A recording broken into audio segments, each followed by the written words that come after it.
Alrighty guys, welcome to part 2 of the year 12 knowledge for biology, term 1 2023 cohort. In this video we'll be looking at the DNA replication. This is where the DNA replicates itself, and you'll be able to model this possibly in your exams depending on what type of exam you have. Now, DNA replication is the having one DNA strand and being able to produce two of the same strand from it. This is called the production of two identical double-stranded molecules of DNA from one original double helix molecule.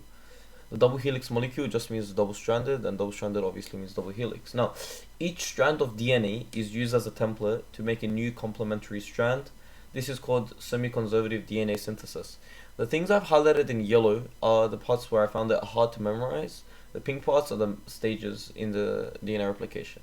Now, in DNA replication, this is very important because it produces two strands of DNA which are genetically identical. This is important. Therefore, the genetic code is copied exactly in each cell in mitosis.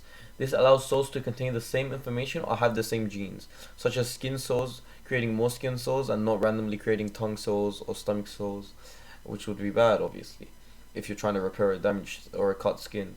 Now, DNA replication stages can be seen in 5 easy steps, or you can expand or summarize more. Now, in step 1, the DNA replication starts with one double-stranded DNA helix molecule. I will start drawing this out because I'm a nice guy. Alrighty. So we start with the one and only double helix molecule, which would look like that. That's how you're going to draw it out. Maybe the ends would be more straight. Anyhow, the enzyme helicase, you just draw this as a blob there. And we'll say that attaches and unwinds. And then that's helicase. And after that attaches, you get something like this. Now, after it unwinds, which is pretty much means breaks the hydrogen bonds, this leads to the separation of the two strands. Now, each of the two separated strands act as templates for available nucleotides, such as if this was CCG, and this was, this one would obviously be, this one would be, if C would be G, C would be G, and G would be C. Now, this would be duplicated on the available nucleotides would be floating around. They'd come up, they'd bond with this, G, G, C, and this one would be a C, and a G, and those would be the new bonds created. Now, after these are created, polymerase, which is here, moves along the DNA strands. So it'll connect to this, and it'll connect to this. It'll move along them, and it'll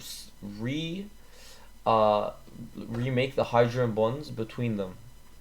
So it'll join them with complementary base pairing, and with a double hydrogen bond between AT and a triple hydrogen bond between CG.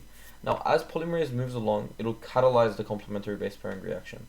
Now, after this, DNA ligase secures each of the strands with 3 nucleotides with complementary base pairings. It just makes sure they're secure. And in step 5, they just simultaneously wind up, and now you have then you have 2 of these, like that. You started with that, and now you have 2 of these. Perfect explanation, if I do say so myself. Thanks for watching, guys, and probably subscribe.